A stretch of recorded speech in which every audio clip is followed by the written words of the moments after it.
Hey everyone and welcome. We are Next Level Business Advisors and this is Business Stories of Success. If you want to break through and achieve your own business success by learning from other successful business owners, you're in the right channel. For more of our content, make sure you click subscribe and don't forget the bell icon so you're the first to be notified when new videos are added.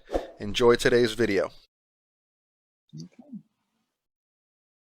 Hello, hello, hello. You're with Mark Adams at Next Level Business Advisors, and today I'm joined by Sheila FG, and she'll give us Hey, the rest of that. you I'm not pronounced even that going to tell you. exactly right. I got it right. I tell you, I'm the man when it comes to those last names.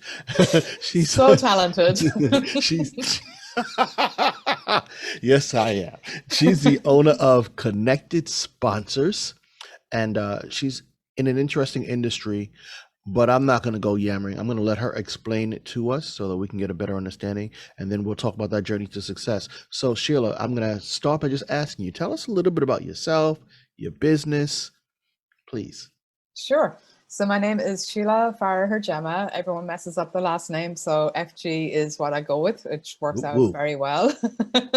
And I, as you mentioned, I own a company called Connected Sponsors. I've actually been out on my own for about the last 25 years.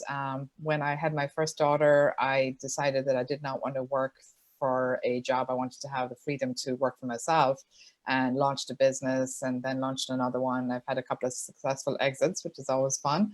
And Mm, what I do today is I help platform owners find sponsors for their platform. So I did it like personally doing it for them for years, and I now teach them how to do it and consult them. that's amazing. Yeah. You said something already that kind of caught me. You've actually had a couple business with some successful exits. I think that's a lot of people's dreams. Yeah, yeah, You, yeah. Well, you, one was like total dumb luck, and the other one was kind of dumb luck. But so the first business I had, I started in 1996 when Ashling was born. It was I did remanufacture toner cartridges. So you were actually my ideal client because I just started calling up accountants, and I was like, "Hey, I can get you a cheaper toner. What do you think?" and you know accountants, right? You Yeah, can yeah, save a you guys dollar. print like crazy. Yeah, yeah. Well, that and the fact that you guys print like crazy, all those tax returns. Hmm. So I had that business for about 8 years, and towards the end of it, I was launching two other businesses because, like, let's not do anything by half measures. And I was just going to shut it down. I had two people working for me. One was going back to college, one was moving back to California. I was really busy. I got strep throat like 6 times that winter because I was just doing Whoa. so much. And I was like, okay, something here has to give because this is not good. And I called up a lady in the northern part of the state who had the same business and said, hey, I'm thinking of selling. Would you like to buy? And she was like, okay. And she said, send me up your numbers. And I did. And she made me an offer and on the phone, and she said, send me up your numbers. So I sent up Nice. my numbers, and she called me back and she said, so now we're offering 50% of what I told you we would give you when she saw the numbers. I should have probably had a good accountant. I should have known you, that Mark, at that point. But like I was coming into this thinking I'm going to shut this down. So anything was better than nothing. That's And gravy, she right? ended up, Yeah. yeah, she bought the business and it was great. But like the no skill, no planning, nothing. It's just dumb luck. And then one of the businesses I was launching when I was selling that business was called Scallywags. It was an indoor playground for kids. You know, those kind of Chuck E. Cheese type things, the big play Okay. structure, Oh, the wow. arcade. And yeah, we used to do 40 birthday parties a month. It was, sorry, a weekend. It was crazy. It was like just like nonstop kids and screaming. And, you know, it was a ton of fun Oh, though. So okay. that business, I actually kind of went into it, I was actually going into it looking to create a franchise. I ended up just creating an exit because I could never quite get it there to where I could like step away and it would just all run. But I was Right. doing a lot of emyth work when I was running that business. So I was really like building the systems and processes. But the Beautiful. big thing I was building was a database. So when kids came in, they would the way we register them is I would get the last four of their phone number, and that's like when they came back in, then they give that number and they'd be in the database. But I get all the birthdays of the kids. So every month I was sending out probably about 1,000 Wow. huge oversized postcards, and the postcards were coming from Scally, who was our mascot. It was just like this kind of big, kind of polka dot dog. You And had it's some like, business. Scally, heard it's your birthday, you know. So this child, it's addressed to the child. The child is getting this, and the parent had no hope but to have the birthday party in Scally's, because, you know, they were, you know, the kid was like, oh my God, Scally wants me to come and have my birthday there. We have to do it That's there, Mom. marketing. That's marketing genius. Yeah, it was pretty fun. It was you know, it was just one of those things. I had met somebody who did postcards. I put two and two together, and I was like, oh my God, we have to do this. And it's funny that the gentleman I sold it to, like, poo-pooed the whole thing. He's like, how much are you spending on postage every month in these postcards? That's such a waste. And I'm like, no, not at all. But if He didn't if you say understand so. numbers. He's like, that's the first thing I'm going to cut out. And I was like, yep, okay. Yeah. Wow. Yeah. So yeah. He didn't realize the value. That's amazing. Yeah. So you've had a couple of businesses. You clearly have gotten it pretty well figured out. That last tip you gave us was brilliant for business owners, right? If you want to grow, you have to kind of think outside the box, right? Yeah, and have that a was database. You know, amazing. it's like, if you have a database, if you need to, like if you're coming on lean times or something, you can turn on that faucet and just offer something kind of on sale, or do something, but have a way to connect you with your customers quickly, so that you can, you know, just I drum up love that it. business if you need to. I love it. You know, I often talk about marketing like that. I'm lame with it. I know a lot about it. You know how you know so much, but just enough to really mess it up. Yeah, There that's I like am. me and You know. numbers. So Yeah. I know we could probably just do a enough swap to here. really destroy it, and then, right? But one thing I do know is, man, the more people that you can connect to, right, Yeah. without being spammy, in an Mhm. authentic way. Well, now Exactly. you've got something. Yeah. You've got something. It's almost like you said, you have an ability, or you figured out how to turn your marketing on and off with your repeat customers. That's a brilliant thing. Yeah. I tell you, I'm going to digress and I'm going to get lost. Tell me a little bit more about before we get all into details. I like to make sure we have some bookkeeping in order. You like that, right? Yeah. If someone wants to reach you, how do we find you? Oh, wow. So the easiest way to find me is I'm on LinkedIn, Sheila Farragher-Gemma. I'm probably the only Farragher-Gemma on there, so you'll Now probably you're gonna have to find do us me. all. You're gonna have to do us all of us a favor and spell that last name. Sure. So it's FARRAGHER-GEMMA. And then Beautiful. on Facebook, I'm at Connected Sponsor. And also, if it's okay with you at the end, I do have a little thing that I put together for your listeners if they wanted to, and just kind of how to find sponsors. It's a one sheet kind of little training that's free if they want to Hold do on. that. I You can get didn't that at give it the to end. me. You didn't give it to me. But no, that's awesome. Yeah, no, you don't get it, but We'll talk about absolutely. You know, we want to give gems to people all the time. And yeah, so if you yeah. have a gem, then we definitely want to share it. Don't let me forget. I'm going to Okay. write it here because I will forget by the time I get lost in my conversation. Okay. So we know how to find you. LinkedIn, Farragher-Gemma. Look at you. All right. Wow. No, Very good. it only takes me 48 times. And we have Facebook as well. And you have a Yeah. website? I do. So ConnectedSponsors.com? so it's connectedsponsors.com. Yeah. Okay. Yeah. So for you who are just listening, Connected, CONNECTED, sponsors, Sponsors.com. SPONSSORS. There I you got go. it right. I said it all weird, and I know people will pay attention to it. Nonetheless, if they want to find you, they're going to find you. Cool. So we've got that done. How long Excellent. have you been in business and Connected Sponsors specifically? So a little over 10 years. So it's kind of started as a funny story. Kind of started not even as a business. I was in another business with a friend of mine, Deanna Rogers, called Affiliate Mastermind Group, and we were running events for people who did joint ventures and book speakers and that kind of thing. And as that business was winding down, she got an opportunity to go work for a company called Digital Marketer. They do a lot of events. The one people may have heard of is Traffic and Conversion. It's a huge marketing event every year. So she runs all of their events now, and she's a superwoman. But when she started with Digital Marketer, she asked me if I could come in and help out a little bit with sponsorship, which was something I hadn't really done a lot of. I'd always kind of been the person who did strategic partnerships with all of the businesses. So I came in, I helped her a little bit with that. And then people started to see what I was doing. They're like, can you do that for me too? And I was like, yeah, I guess so. So I started doing it for other people. And then just in the last year, 18 months, I've kind of pivoted to doing more of the teaching and I can't think of the word. Teaching and Mentoring? consulting. Thank you. Consulting is the word I'm trying to think of. This is bad when you can't think of your words. Anyway, so I did the teaching and consulting of that now more than the actual hands-on. I don't take on very many hands-on clients anymore. Okay, Yeah. nice, very nice.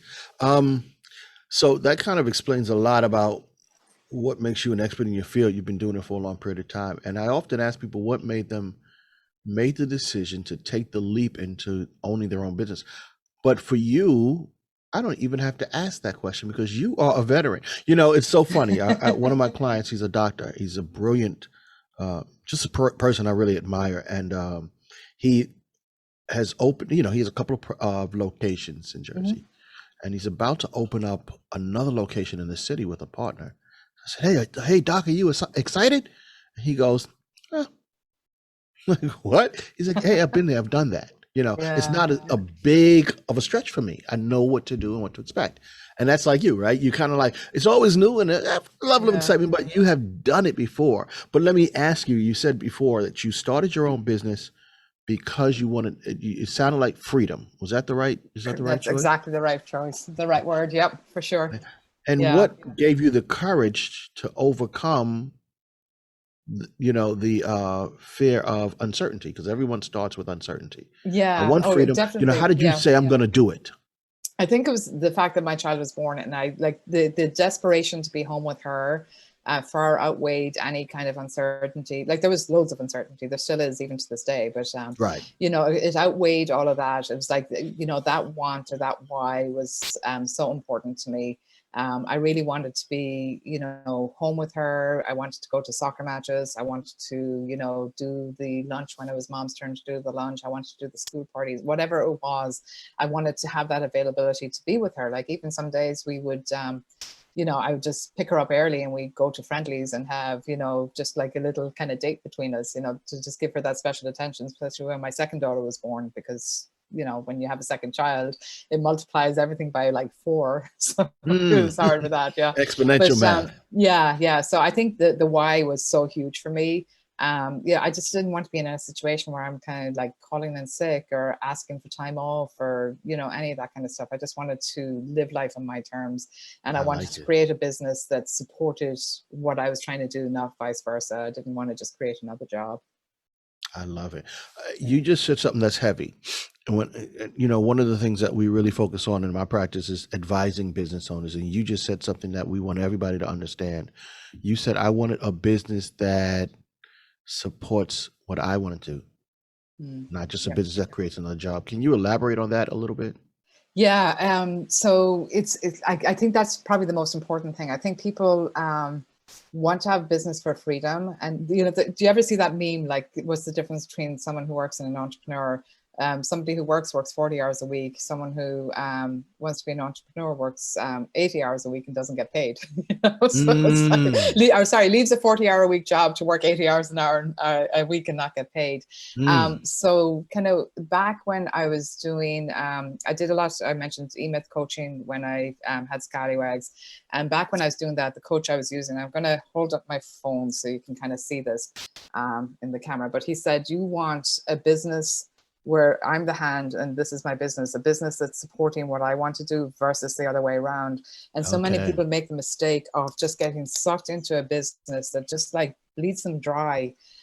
Maybe not financially, but just emotionally and everything. So it's like, I tried to start thinking of everything I was doing, like, do I need to do this particular thing right now? Is this the highest use of my time, or can I outsource this or delegate it or just get rid of it? So that was kind of my thought process. And I'm not always good at that. I'm still end up doing stuff that I'm like, what am I doing? I've just spent 4 hours doing this thing, but Of course. Yeah. Of course. Yeah. I love that. And I mean, and you're right. That's, I always say, well, I don't always say, I often say, people, we all start our business with a dream, but if we don't handle it properly, it becomes a nightmare. Exactly. Right? Exactly. That dream will turn into a nightmare when we forget that the business is supposed to work for us not we work for the business. You Right. feel like you've got that covered, you've got that mastered. And it's so important Well, for I have the business thought owners to process understand mastered, it. not always like the Oh, actual piece well, of that's it, the you know? fun, right? That's the fun. I do that all the time. I'm working Yeah, on yeah, something and I'm working on it over and over and over again. And I say, wait a minute. Wait, I yeah, own this business and I have staff. Can you take care of this? Let me put the system in place so that it can be done, right? yeah, Which yeah. allows me to be able to take off my, I call it Black Fridays, just so you know. On Fridays, this black guy doesn't come in normally, but Nice. that's what my business does for me. Yeah, It supports what I want to do, not the other yeah, way around, right? yeah, And yeah. so when you're an owner and it sounds like we're, and it's a constant thing where we're learning how to get that better. But that's really the key to success in business, at least in my opinion. But I'm going to ask you this question because this is entitled Stories of Success. How do you define success? I think that's a huge part of it. I mean, that you can that I just want to be happy and engaged with what I'm doing. I never want to be in a situation going like, oh, I have to do this now, or I'm really not enjoying this, or like, because then when challenges come, the challenges are particularly challenging. When, everything kind of goes down a little bit. So just being engaged for me is huge. Just like loving what I'm doing to the point that like I'm annoying everyone around me. They're like, can you just stop talking about that because we don't really care. We don't Yeah, understand what you do, and so then you have to find your entrepreneur friends that you can actually talk to because yeah, most of your yeah, friends and family are just like, yeah, you're kind of yeah. nuts. I'm not sure Please, what it is yes. you do. You are so right. I go home and I tell my wife, "Hey, babe, so I was speaking to my client today, and they had this issue when it comes to the way that they were handling their process for Yeah. inventory." And she's like, "What?" But I had this epiphany about when I used to. What? But Yep. I love it, and Yeah. that's a good thing Yeah. when you're running your business. So, do you consider your business to be successful? I do for the most part, and the pieces that are unsuccessful, I started like try and say, when I'm doing something and I'm just not really enjoying it, I try and learn constantly as I go along. So if I'm not enjoying a piece of it, it's like, okay, why am I not enjoying this? And again, is this something that somebody else can do? Is this something that I just shouldn't be doing? Is it something within me? So I kind of think deeply on what's going on, because it's like life is too short to be just doing tasks. You're right. You're right. Yeah. And so I like that because right, I don't know if anyone can ever say they're 100% successful, but we can be successful in our business journey, and there are going to be pieces like you just mentioned where not liking this as much, Yeah. and you talked about the first step to resolving that, so that you can continue to be successful is to reflect on it and see what you can do to resolve it, as opposed to just one of the statements I hear all the time, "It is what it is," and I'm Yeah. like, no, it isn't. When you own your business, you make it what it Yeah, is, even if or even you if you allow don't it to be. yeah, even if you don't, seriously, if you work, no matter, I think that's a really good lesson for anyone. Like it is what it is, well, this is the job I have, or this is whatever. It's like, no, you can do anything you want. So just choose what you want to do. It may not be easy. It's not you can easily do anything you want, but you can literally do anything you want. You may have to do something to get there. You may have to work. You may have to, study, whatever it is. But you know, we kind of have this victim mentality, and it's like, oh, this really sucks, and my boss is awful, and I can't believe I have to do this, and I'm better Yeah. than this. It's like, well, if you're better than this, go be better, And go be You're better. not doing anyone Go any be better. favors. And especially not yourself, right? Yeah, And then exactly. those, if you have that mindset, it's very hard to become successful. And interestingly, that word successful we speak to a lot of owners, doesn't mean rich. No, Right? Doesn't no. mean famous. Yep. It's unique to you, whatever success means to you. But Yeah, believe it or not, whatever success means to you, if you don't go out and get it, you won't be your version of successful. exactly. So it's an Exactly. interesting Yeah. thing.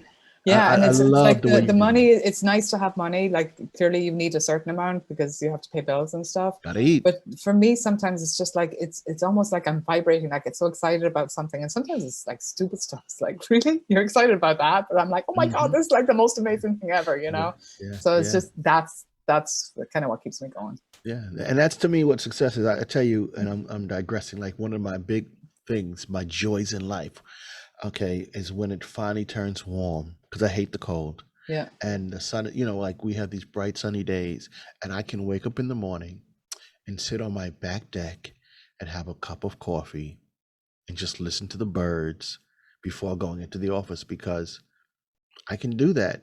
Yeah. When I used to have a 9 to 5 job working in Manhattan, I had to be up at 6 o'clock in the morning to be on the bus by 6:30, to ride for 2 hours or so to get to Yeah. work by 9. So success is different for each one of us, right? Exactly. But like you Exactly. said, if you believe it, that what you want, if you put the work in, you'll find Exactly. success. Yeah. Yeah. And Love it. honestly, it is different for everyone, because for someone taking that 2 hour ride in, they're going into their dream job and they just like listen to That's podcasts or it. something on the ride, and That's it. they They're listening to do it. us, Yeah. and they're saying, Exactly. Hey "What? These guys. guys don't know." I'm with Sheila FG. I'm loving Yeah. it. Exactly. But so you have to, like, it can't be defined by, the Joneses, or, how much money you make, or what kind of Yes. house you live in, or Yeah. any of that kind of stuff. It's Yeah. just. I've learned that success is personal to you. Yeah. Whatever you feel it is, and that's what you work toward. So most people, when I speak to business owners, and this is interesting, and I ask them pretty much the same kind of questions I asked: do you consider your business to be successful? 90% of them, 95% of them say, yes, I do. Some have just started out and they're like, I do. And then I Yeah. have this 5% that's like, no. And it always shocks me. Right. The ones who have said no to me are typically the ones who are my personal clients, and they're making great money already, but they're striving for something more. Yeah. And they're like, I'm not happy yet. Like, but don't you feel, nah, well, okay, all right, but it's personal to you. So wherever you are in your journey, try to enjoy it, right? Even if you don't feel successful, strive for your personal success. You'll have a much more enjoyable ride.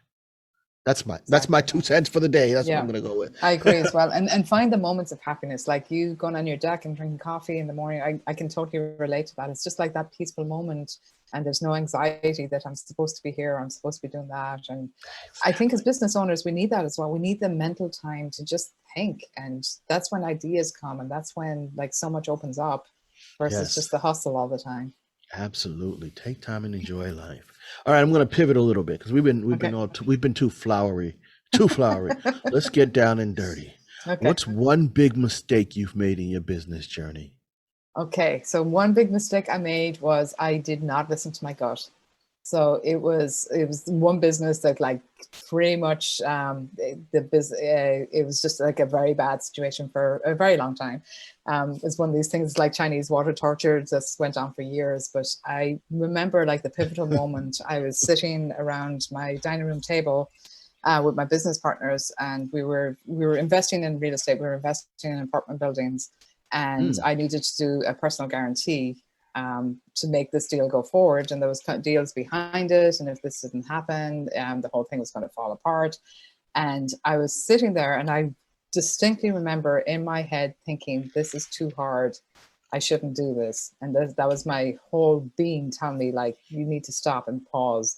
And the next thought was, you're an entrepreneur, you push through. This is stopping 3 feet short of gold, and blah, blah, blah, blah, blah. And, the following years were like really tough. And, financially it was bad. But the biggest thing for me was I kind of lost my mojo and my confidence. And you talked about uncertainty earlier, but I became super uncertain. So, any kind of, like, I'm usually a quick decision maker, make the decision, move on, never look back. I don't know if I it's a good like one it. or a bad Right, one, because right. I'm, moving forward.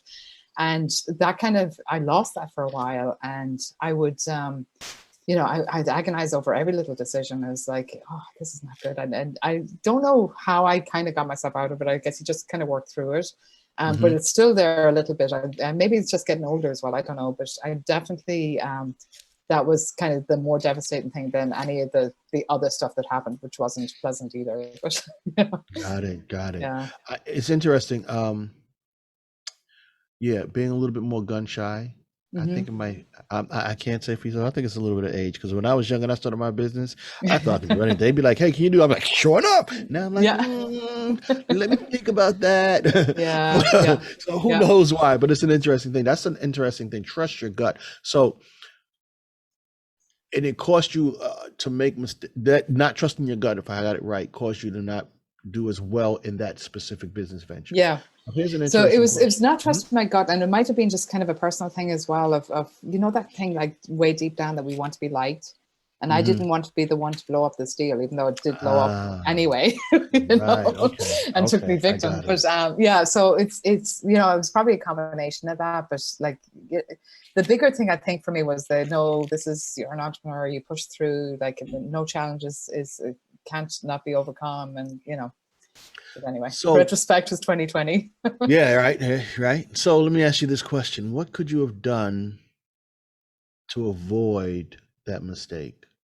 It sounds like you've given it some thought, but Yeah. So I want to crystallize that for our listeners. Yeah. So I think I should have pulled back and just said no at the time. Okay. So I'm tabling this for at least, 24 hours. I need to think this through. I think I should have sought advice outside of the people around the table who were all like, yes, let's do this. Let's do this. This is a great idea. And then, I don't know. It's like, maybe it was, I always think of like, have you ever seen the movie? This is a total tangent. Sorry, but have you ever seen the movie Sliding Doors? No. Okay, great movie with Gwyneth Paltrow. And so the movie is about, in the beginning, it's about this woman who is dating this guy and she's working for this company. And she, I can't remember exactly, she gets fired from work. She goes into work, gets fired from work. It's set in London. She's coming home, she's getting on the tube, and the movie splits in two.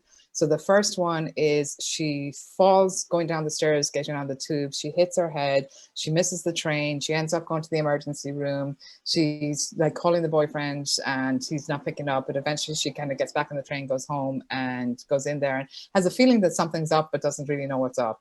And then it splits to the other side of the movie where she trips, doesn't fall, gets on the train, goes home, finds the boyfriend in bed with somebody.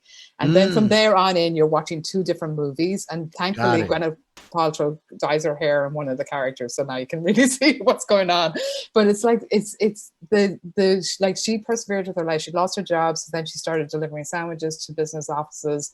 One of them being her own that she lost the job from. Whereas the other one, she started her own business and went out, was hugely successful. So both paths are her doing the best that she can do with her circumstances. But it's kind of like, I call it a sliding door moment. And I think of it all the time, like, if I hadn't done that, what would the other path have been? And sometimes like the other path could end up being worse, who knows? So I'm always like at ease with, it happened. I learned from it. We're moving on. Let's keep going. So I guess that's a really long-winded answer to. Now I'm trying to figure out where I can find the movie. Okay, it's hard to find it. I have it on tape, like video tape, like VHS. Oh wow! I don't remember what that's called anymore. Oh my goodness. I don't have a player for it. But I was about to say, I love that movie. It's just if you scroll on your cable and stuff, you'll probably find it somewhere. Maybe I'll find it. Yeah, I was trying to show. Sounds like an interesting, and it sounds like an interesting lesson. Yeah, a really interesting lesson. Cool, so I always like think on that. Like, I mean, I'm imagine if there was like time travel or like alternative worlds or who knows. Crazy, anyway, right? So I told you I was going down a rabbit hole. I know I'm down this rabbit hole. I'm trying to figure the way back out. Let's see. Hold on. No, but you make some about, and it, but it's so valuable what you said, because we started with trust your gut. And even in the movie, right, it sounds like something her gut told her something. But it's interesting when your gut tells you something, and there's no science yet that tells us how our gut is so intuitive. But take a moment, stop, explore. Yeah. Why do I feel this way, right? Yeah. Like you said, maybe I need to ask someone outside of the room, right? And for entrepreneurs, I often say that the entrepreneur walks alone. Very few people. Very few people are with us on that journey. But if something is affecting your gut, stop, take a little bit of time, speak to other people, find a mentor, find a colleague, find a person to help you explore that gut feeling. It could save you anguish, right? And you can avoid some mistakes in life. And everyone, let's see if we can get Paltrow some royalty checks. Just kidding. Yes. All right, let me ask another question. Did I just mess up your whole thing now that you? No. No, we're good. I'm on pace here. I'm good. Here we go. Yeah. Here we go. Okay. Next question, and this is going to be a great one for you because you actually have mentored. It sounds like many. So, what advice would you give to a new business owner? So one of my favorite things is a favorite saying that I use all the time is seek the swift sword.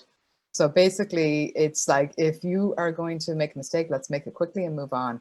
But also let's make it quickly, learn from it and move on. So fail often, which seems very counterintuitive. But I see so many new business people just agonize over things. And when I started the toner business, the very first one, we added a laser printer repair component to it. And I went and took a course with my dad on how to fix laser printers out in California. And there was a guy at the course, and he was talking about how he's going to build this perfect workshop, and he was going to have this whole workflow stream set up, and blah blah blah blah blah. And we just kind of like set up in the basement and got going, you know. And then about 6 months later, there was like an industry event, and we were at it again, and we met the guy again, and he's still talking about how he's setting up the perfect workflow and you know, workshop and all this kind of stuff, and hadn't started. So just start, you know. Obviously be careful, don't like just throw caution to the wind, but get going, get started. You're going to figure it out along the way. Like if you wait till everything's in place, you've missed your opportunity, and you probably don't have the motivation anymore to do it either. So just do it. Be like Nike. I love it. I love it. Do we have to pay Nike royalties now? No, we might. And you know what? I don't even like Nike that much. I went to get. No, I'm about to digress. Sorry, Nike. Sorry. I like that phrase you gave me. If I got it right, I think I wrote it down. You see my eyes looking down. Seek the swift sword. Yeah. So it's like that. Yeah, it's I heard that I heard Dan Kennedy mentioned it, and he had heard it from Lee Maltiers. I don't know who it originally came from, but okay. I love the concept of it. It's like, you know, if it's going to go wrong, let's find out quickly and move on, rather than spend months planning and then find out that, you know, that wasn't such a great idea after all. I like that, and that's a valuable one for business owners, especially those who are not yet started and they think they have a great concept. Yeah, and you know, I've talk to business in this air quotes, if you're listening and not watching, air quotes, business owners who have a brilliant concept, and it's been in conceptualization for the last 3 years. You know, that is one of the big mistakes that happens with brand new business owners, or people who have a concept. It never comes to fruition because they're seeking perfection, right? And so I like that, seek the swift sword. And if you are in business and you want to change direction, or you want to add a new product line or a new vertical or do it, test it, move on, right? See if it works. But sitting up there planning till the cows come home, the cows never come home. You got to go and get the cow. That's what I heard. Now I'm from New Jersey. I'm from Harlem, really New York. I live in New Jersey, so I've never even touched a cow, but I think you still got to go get the cow. So make sure. I agree. Yeah. Actually, I have a resource that just came to mind. Can I give it to your people? Is that okay? Yes. So one of the people I follow is Pat Flynn, and he teaches all about kind of all kinds of different things. But he has a book called Flight Plan that I believe is free or almost free. But if you Google Pat Flynn, you'll find it. And it's all about, you know, doing just that. Like if you're going to create a product, sell it first. So you can sell it before you've even actually created it, especially if it's like an information product or something. But see if there's interest out there. Don't spend, you know, years or months or whatever putting this thing together to find out that nobody wanted it. So just do that research first and make sure. Yeah, exactly. But people do that. They like, because you know what it is, it's busy work, and you're happy because you're like, you're doing something, you're being productive. But if nobody wanted it, it's like a short happiness, because I'm. So let me get that right, because you said the name was Pat Flynn? Pat Flynn is the name. I believe it's called Flight Plan. I'm just like pulling up my phone here to see if I can just grab it. I like that. If you want to sell, you said if you want to sell a product, you just try and sell it. Like try and either sell it first, or actually at least sell it first. And I've heard that too. I mean, and I just would love to get, if you're listening, ladies and gentlemen, just rewind 10, 20, 30 seconds now, because that statement was very, very important, right? It's about that Will It product. Will It Fly is the name of the Will book. It Fly? Yeah. Sell it first. And that is a hard concept for many to understand who have not done it, right? To sell it before it's built. Sell it before you create the course. It's a hard concept for people to conceptualize, but you're so right. So many people spend the whole year creating the perfect course, and then they Yeah. sit back and they go, okay, now I'm going to sell it, and no one says, oh, I don't want that. What is that? You're Yeah. going to teach me how to wash dishes. I don't want to, but I've got this course. No, I don't need it. Yeah. Sell it first, and then you Exactly. build it. And you know what? If you sell it first, it'll force you to build it. Exactly. Well, Right? then you're under pressure. Yeah. And also, like, be honest with the people. Just say, I have the first module already done, and ask for their feedback. So, Mark, you just went through the first module. Is there something I could have done differently? What would you like to see in the second module? This is my plan.